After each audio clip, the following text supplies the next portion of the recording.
In the vast tapestry of Greek myth, where gods and mortals wove the fate of civilizations, one name shines with timeless brilliance: Perseus. His tale is more than legend, it's an odyssey that echoes across generations, igniting the imagination of dreamers and storytellers through the ages. Our story begins in the ancient kingdom of Argos, where King Acrisius ruled, a monarch torn between ambition and fear. Born of King Abas and Queen Aglaea, Acrisius inherited the throne of Argos, yet his reign would be overshadowed by conflict, fate, and a prophecy that would alter the course of history. From the moment of his birth, Acrisius was bound to another, his twin brother Perseus. Though twins by blood, their paths would soon divide. Driven by jealousy and hunger for power, Acrisius seized the throne after their father's death, Perseus to distant lands in an attempt to crush any challenge to his rule. But destiny has its own design. Perseus fled to Lycia, where love blossomed amid war. He married Theano, the luminous daughter of King Iobatus, forging powerful alliances. The union sparked a bloody conflict, a civil war between the brothers that tore across the Aegean. Swords clashed, soldiers fell, and kingdoms trembled. In the end, no victor emerged. A fragile truce was brokered, and the kingdom of Argos was split. Perseus took command of Tyrants, while Acrisius retained control over Argos. Peace settled for a time, but fate was far from finished. Haunted by legacy, Acrisius longed for a male heir to continue his line.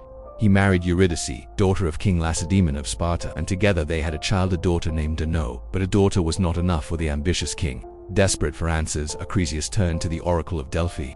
The priestess Pythia, veiled in smoke and divine insight, delivered a prophecy as chilling as the Styx: "Your death shall come at the hands of your daughter's son, a grandson, his own blood destined to bring about his doom." The words thundered in Acrisius' soul.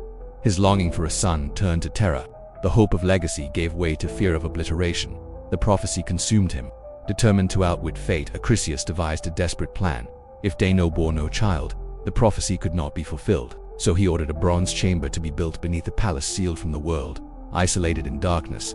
There, he imprisoned his daughter Danae, cutting her off from every mortal man, from any chance at motherhood. But no mortal king, no matter how desperate, can outwit the will of the gods. From the heavens, the mighty Zeus, king of Olympus, beheld Danae's sorrow and her radiant beauty.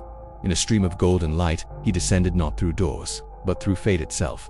From that divine union, Perseus was conceived, and thus, the prophecy, which Acrisius had sought to silence, stirred once more, its roots growing deeper, stronger, and more inevitable with every heartbeat of the child within Danae. Before they could grow into a forest of despair, he would rise against destiny itself, sculpting the path of fate into one of his own design, a path that would defy the very stars that foretold his doom. Thus Acrisius' desperation and cunning collided, to shape a plan as towering and unyielding as the walls of his fortress in a symphony of bronze and stone.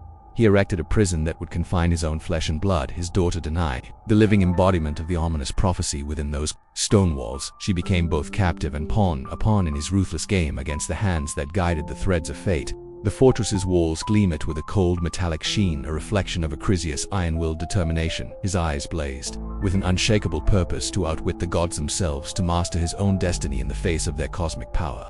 The fortress was a bastion of defiance, a testament to the lengths a man would go to wrest control from the hands of the divine. In the heart of Argos, a father's desperate act and a daughter's captivity ignited a chain of events that would reverberate through history. The towering fortress reached for the heavens, standing tall against the backdrop of the kingdom's skyline. It became a symbol of mortal tenacity against the whims of an unforgiving fate, and within its shadowed embrace, Danae's life became tied to the prophecy, intertwining her destiny with those of gods and heroes. But fate, as it often does, weaves its own tapestries, disregarding the designs of mortals. And so, as the prophecy specter loomed large, it was Zeus, the king of gods, who decided to challenge the very tower Acrisius had built. The heavens themselves would bend to his will as he cast aside his divine form, shrouding himself in a cascade of golden rain, a radiant descent that would forever alter the course of Danae's life. Intricately manipulating the fabric of the cosmos, Zeus chose a guise that would capture not just Danae's gaze, but her heart, a cascade of golden light that tumbled from the celestial heavens to caress the mortal realm. The brilliance of his divine transformation seeped through the tower's roof, bathing Danae in a glow that transcended mortal comprehension.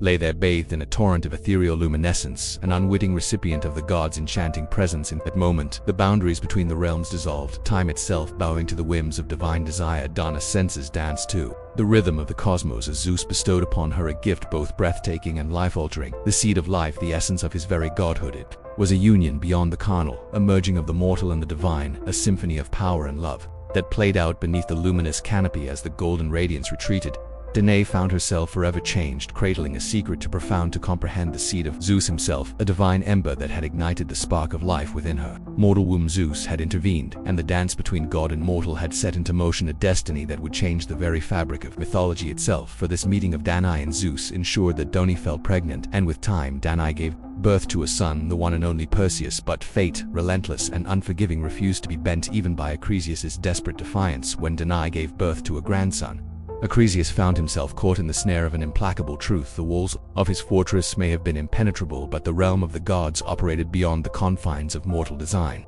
Whispers of skepticism floated through the air, speculations that it was not the gods but perhaps his own brother Proteus who had sown the seeds of Danae's pregnancy. Acrisius stood on the precipice of destiny, a man gripped by a chilling dilemma that echoed through the corridors of his mind. To slay his own flesh and blood, his grandson, was to risk invoking the wrath of the very gods he sought to outwit. But to let Perseus grow, to nurture him into a man, was to tempt the prophecy that a future lay where his own blood would stain his hands. In the echoing chambers of his palace, Acrisius wrestled with the scales of destiny, his heart heavy with the decision that carried the weight of both the present and the yet-to-be. It was a battle between his fear of the gods' retribution and his desperation to control his own fate, and in that struggle a grim realization crystallized. He had but one path left to tread. With a heart burdened by the inevitability of his choice, Acrisius embarked on an act that would send ripples across the seas of time.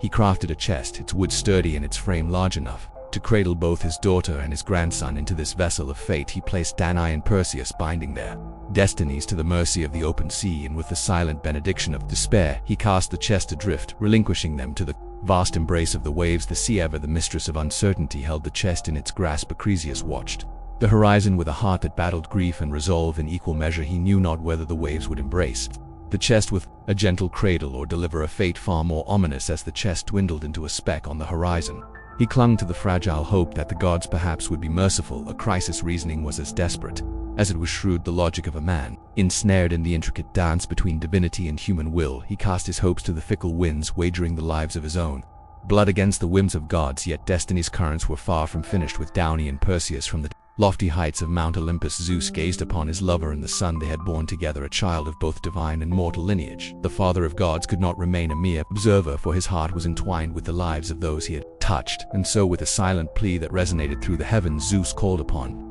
Poseidon. The waves of Poseidon's realm responded to the divine command, and as if guided by the hand of fate itself, the chest that bore Danae and Perseus navigated the treacherous sea unscathed. It was on the sun-kissed shores of Seriphos, a tranquil island embraced by the azure waters, that their journey found its destination. A humble fisherman, Dix, cast his eyes upon the chest that fate had bequeathed to his care. With reverence and awe he pried open the lid, revealing the treasures hidden within a mother and her son, refugees of destiny. Danae's beauty was as radiant as the sun that kissed the waves, and young Perseus, the child of gods, grew under the nurturing hands of immortal. The passage of years etched tales of resilience upon Danae's face, her spirit untamed by the tumultuous tides she had weathered. The island of Seriphos embraced them as its own, and Dix became a steadfast presence in their lives, a beacon of kindness in a world often marred by shadows. The island's rhythm echoed and pierced his heart, transforming him from a boy into a man whose strength matched the very sea that had delivered him to these shores. But fate, it seemed, could not be swayed by the tranquil day that unfolded. King Polydix, ruler of Seriphos, was a man ensnared by his desires, his sights set upon Danae as the jewel he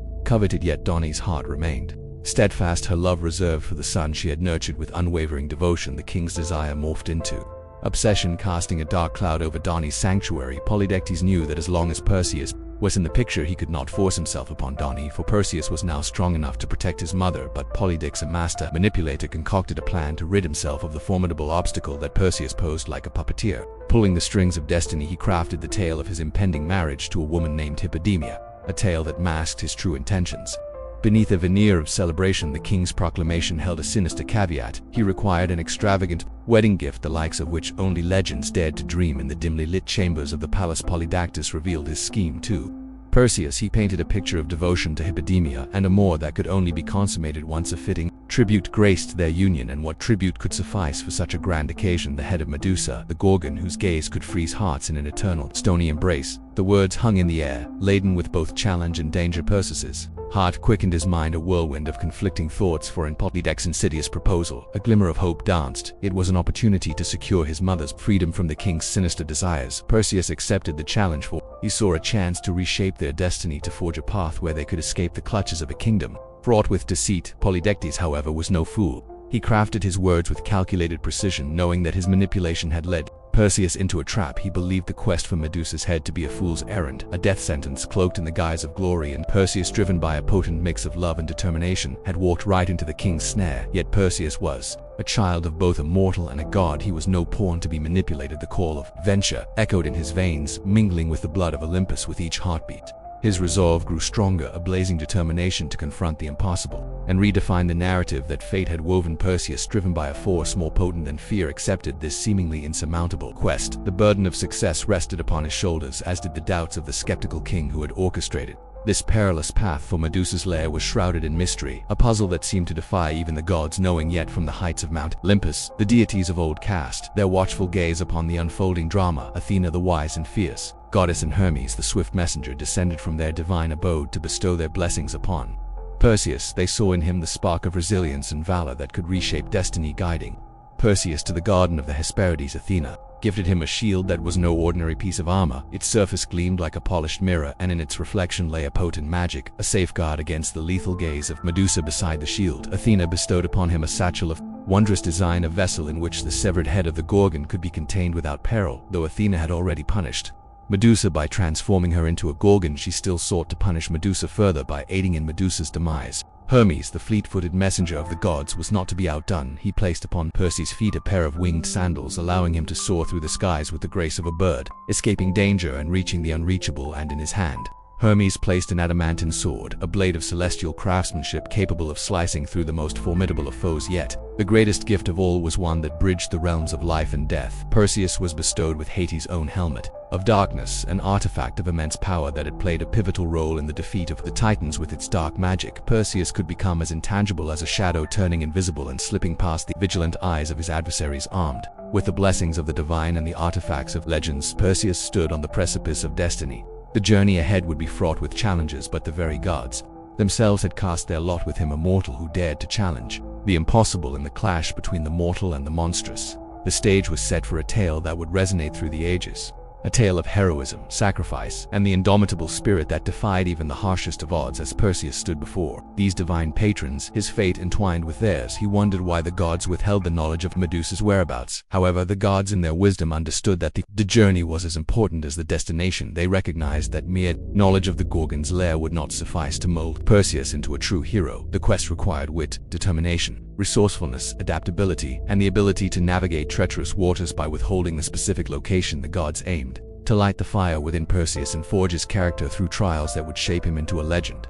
Perseus, a mortal marked by the gods for an extraordinary mission, set his course towards the realm of the Grae. The Grae were sisters of Medusa and the Gorgons, and the daughters of the ancient sea deities Forces and Cedo. They were as intertwined with the fates as the very threads of life themselves. They were no ordinary beings, for they shared a single eye and a single tooth among them. However, the wisdom Perseus sought was not to be granted freely. The Grae, like the riddles of the cosmos, guarded their secrets with tenacity. The hero's path was no leisurely stroll. It demanded audacity and resolve to wrest the knowledge from the grasp of these sisters. Perseus employed a tactic both daring and unconventional. In a moment of calculated boldness, Perseus took possession of their soul, plunging these sisters of the shadows into temporary darkness. The sightless Grae, now at the mercy of a mortal who dared confront their cryptic existence, felt the weight of their own enigma bear down upon them. Perseus, relentless in his pursuit of truth, wielded the eye as a bargaining chip, a beacon of hope in a realm ruled by secrecy. And in that pivotal moment, the sisters' resolve wavered. Their hold on their guarded knowledge slipped through their ephemeral fingers. Bound by the desperate need to regain their sight, the Grae relented. Their voices, like echoes from the abyss, revealed the coveted information. Perseus sought the location of Medusa's lair. The Gorgon's realm was unveiled through the faltering words of the Grae uttered in exchange for the return of their stolen eye. Perseus, now armed with the elusive knowledge he had won, ventured forth once more, his destiny inching ever closer to its fateful intersection with the monstrous Gorgon. Armed with the coveted knowledge of Medusa's lair, Perseus embarked on a daring flight, propelled by the mystical wings gifted to him by the fleet-footed Hermes. The very air itself seemed to bend to his will as he soared toward his perilous destination. A cave concealed within the heart of a foreboding landscape, the entrance to Medusa's domain, loomed before him, a mouth yawning into the depths of the earth, a gateway to a realm where monstrous secrets lay in wait. Perseus knew that silence was his ally. The slightest disturbance might awaken not just the fearsome Gorgon he sought, but her sisters as well, a trio of horrors that could spell his doom with the grace of a shadow. Perseus ventured into the cavern, the darkness embracing him like an old friend. The path ahead was fraught with peril, each step laden with the weight of his quest, but Perseus possessed the tools of divinity, a shield that mirrored the world around him and winged sandals that lifted him above the ground, leaving no trace of his passage through the twisting passages in eerie silence. Perseus finally caught sight of his quarry Medusa, her serpentine tresses. Hissing like vipers in the gloom, the hero's heart raced his determination. Unwavering as he advanced, shield held high to avoid the petrifying gaze that had claimed countless lives, and then, in a breathless moment, the adamantine sword that had once been a titan's weapon cleaved through the air with a precision honed by fate itself. Perseus' strike was true, a single stroke that severed the monster's head from its serpentine neck. The cavern trembled as Medusa's baleful existence came to an end. Her death, a cataclysmic release of dark energy, times seemed to hold its breath as Perseus moved swiftly, guided by the wisdom of Athena. The Gorgon's severed head, a trophy as gruesome as it was powerful, was cradled in the divine satchel, a vessel that contained the essence of death itself. But as Medusa's lifeblood ebbed away, the slumbering sisters Euryale and now awoken. The realm of nightmares seemed to stir with their awakening, threatening to ensnare the intruder who dared trespass upon their domain. Upon seeing their fallen sister, their screams echoed through the cave, shattering the stone statues of the many victims. Yet the god's gifts proved their worth once more, with the helmet of darkness shrouding him from the sisters' view and the winged sandals carrying him on air's gentle breath. Perseus slipped away from the cave's maw, his triumph shadowed by the echoing hiss of serpent hair and the cold, unrelenting stare of the Gorgons. However, that would not be the end of Medusa's lineage. The very moment the Gorgons had parted from her body, a remarkable transformation began. From Medusa's blood held within it a unique and unexpected magic. As the blood of the Gorgon splattered upon the earth, a wondrous and enigmatic alchemy unfolded from the very essence of Medusa's life. Two distinct and extraordinary beings were born. First, there emerged Chris, here a figure of mythic splendor. He rose from the soil like a manifestation of the earth's hidden treasures, a being radiant with divine qualities. Chrysler emerged fully grown and armed, his form a testament to the strange and potent mix of mortal and otherworldly essence. With his birth, the world witnessed the birth of a hero, a figure of strength and power whose very presence seemed to resonate with the echoes of forgotten legends. From the very same drops of blood that had given rise to him, a second marvel emerged, an equine creature of such grace and wonder that it seemed as if a dream had come to life. This creature was Pegasus, a winged horse of unparalleled beauty and majesty. Pegasus's wings, bathed in the essence of Medusa's magic, bore him aloft, with an ethereal grace, carrying him through the skies with the freedom of the wind itself. Having accomplished his gruesome mission, Perseus found himself far from the sanctuary of his home. The journey back, fraught with trials and unforeseen encounters, promised its own odyssey of challenges. In the heart of Ethiopia, a realm drenched in golden sunsets and crashing waves, a monstrous shadow loomed over the land, a terror born of divine retribution. King Cepheus ruled this land, a kingdom thriving with vibrant life, until the recklessness of his queen Cassiopeia kindled a wrath beyond mortal comprehension. Cassiopeia's words, laden with hubris, dared to elevate her own beauty above the daughters of Nereus, the sea's ancient deities. Her audacious claims sparked a storm of resentment among the Nereids, ethereal nymphs of the watery depths. Their indignant voices echoed through the realms, reaching the ears of Poseidon, the sea god himself. His response was swift and merciless, the unleashed fury of the Ethiopian Cetus, this monstrous sea beast, a manifestation of Poseidon's ire, unleashed chaos upon the land. Ethiopia's serenity was shattered, and its very survival hinged on a horrifying choice. King Cepheus was faced with an unthinkable ultimatum. To save his kingdom, he must sacrifice his own daughter Andromeda to the ravenous maw of the Cetus. Desperation gripped the king's heart, and he sought any means to escape this cruel fate. Yet as he scoured the heavens for answers, the haunting truth remained: only the blood of a princess could sate the monstrous appetite of the sea. As the sun cast its final rays across the land, Perseus soared high above Ethiopia on the winged sandals. Gifted by Hermes, his gaze pierced the horizon, and there, against the backdrop of crashing waves and looming darkness, he beheld a sight that would forever alter his destiny. Chained to a desolate sea rock, the innocent Andromeda stood as a living offering to the sadist, a sacrifice to appease the sea's vengeful appetite. Yet fate had other plans in store. With the legendary head of Medusa cradled in his hands, Perseus descended upon the scene, a savior cloaked in divine purpose. As the Gorgon serpentine gaze met the monstrous Cetus, and otherworldly transformation unfolded. The very sea that once birthed the terror now claimed it, turning the creature to stone, an eternal monument to its own malevolence. The power of Medusa, even in death, wielded dominion over the depths. With the Sadis's curse broken, the land of Ethiopia breathed a sigh of relief. The hero Perseus had not only saved a kingdom, but also unlocked the shackles that bound Andromeda to her impending doom. A bond forged in the crucible of adversity united them, and a destiny entwined by the threads of myth and fate set their course. Yet even in triumph, New challenges emerged. The union of Perseus and Andromeda, destined to bring joy to Ethiopia, stirred the tempestuous waters of rivalry. Phineus, the promised suitor of Andromeda, harbored a heart consumed by jealousy at a lavish wedding feast. Emotions ignited into a fiery confrontation as Phineus and his followers sought to sever the ties between bride and groom. But Perseus, whose prowess and cunning knew no bounds, wielded the head of Medusa as a weapon of divine justice. With the Gorgon's head unleashed once more, the very essence of life turned to stone before his eyes. Phineus's treacherous scheme crumbled to dust, his followers immobilized in a stony tableau of their own making, leaving the sun-drenched shores of Ethiopia behind. Perseus and Andromeda embarked on a new chapter of their saga, a journey bound for Seriphos. As they soared through the skies, the blood of Medusa, once a force of terror, found new purpose as droplets of blood fell into the Red Sea and the Sahara's sands. From this blood emerged the Red Sea's vibrant corals and Sahara's slithering serpents. The road back to Seriphos was a path both familiar and transformed. Perseus, the bearer of the Gorgon's head, bore witness to the landscapes changed by their mythical journey, yet his return to the island he once called home was met with an unforeseen twist. The shadows of betrayal cast by Polydectes, the opportunistic ruler. In Perseus's absence, Polydectes had seized the opportunity to lay claim to Danae's hand in marriage. Exploiting the hero's noble absence, this audacious move was a spark igniting a blaze of wrath within Perseus. With Medusa's head as his instrument, he breached the palace walls, unleashing the petrifying power of the Gorgons. Gaze upon the treacherous king and his retinue. With the palace, once a realm of intrigue and deceit, was transformed into a gallery of stone, a testament to the fate that befalls those who dare to manipulate the threads of destiny. The people of Seriphos gazed upon the petrified figures, marveling at the tale. They now stood witness to the tale of Perseus, a hero who wielded the very embodiment of fear itself. With the chapter of revenge concluded, Perseus's gaze turned skyward, his thoughts reaching towards the pantheon of gods who had guided and shaped his journey. Gratitude and responsibility intertwined, compelling him to return the divine gifts bestowed upon him. Yet Athena, goddess of wisdom and battle strategy, found a special place for the fearsome visage of Medusa, incorporating it into her age as her legendary shield forged an emblem of both offense and defense, a symbol of her divine might and an eternal link to the valiant hero who had defied fate itself after the whirlwind of adventures and trials. Perseus's tale did not end with his heroic feats. With Dictates now reigning as the king of Seriphos, Perseus, Andromeda, and Danae set their sights on a new chapter. Their return to Argos. The chasm that Acrisius had sought to widen between himself and his grandson had now shrunk, fate drawing them closer together once more. Haunted by the weight of the oracle's foreboding prophecy, Perseus embarked on a journey to reconcile with the very figure whose shadow had loomed over his lineage. Acrisius, his grandfather, but fate's game is a wily one, and Acrisius, the king of Argos, had vanished into the obscure folds of the Pelasgian land, as if seeking refuge from the looming doom prophesied years ago. The irony was almost palpable as Perseus arrived in Argos, only to find an empty throne and the ghostly echoes of a kingdom abandoned. Undeterred, Perseus set his sights on Larissa, a place where the rhythmic pounding of athletes' hearts and the roar of the crowd created a vibrant pulse in the air.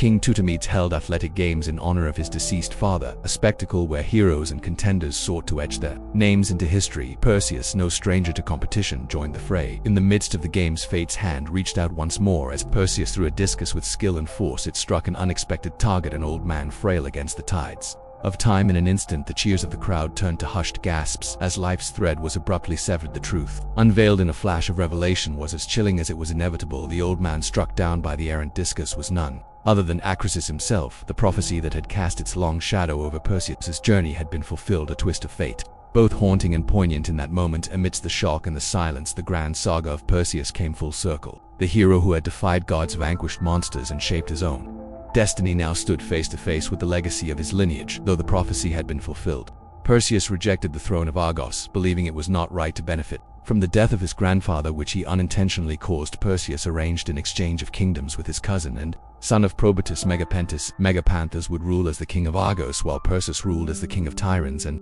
Medea. He sought to forge his own kingdom, one of his own making. He breathed life into a new city, Mycenae, whose foundations would echo with his name through the annals of time. As the years flowed on, Mycenae flourished under the stewardship of Perseus, a monument to his vision and resilience. Amid its wars, Perseus and Andromeda built a life together, one blessed with the laughter and cries of their children, 9 in all, 7 sons and 2 daughters who carried forth their legacy, each a note in the symphony of their lineage. Perseus later became the ancestor to many Greek figures such as Heracles, Helen of Troy, and the Dias Greek Castor and Polydeuces. The tale of Perseus, a hero who defied gods and destiny alike, came full circle within the walls of Mycenae. The echoes of his exploits reverberated through the ages, and enduring testament to the indomitable spirit that shaped the course of his life, and as the winds of time swept through the realm he forged, Perseus's legacy endured, etched in stone, story, and the very fabric of myth itself. For an **********.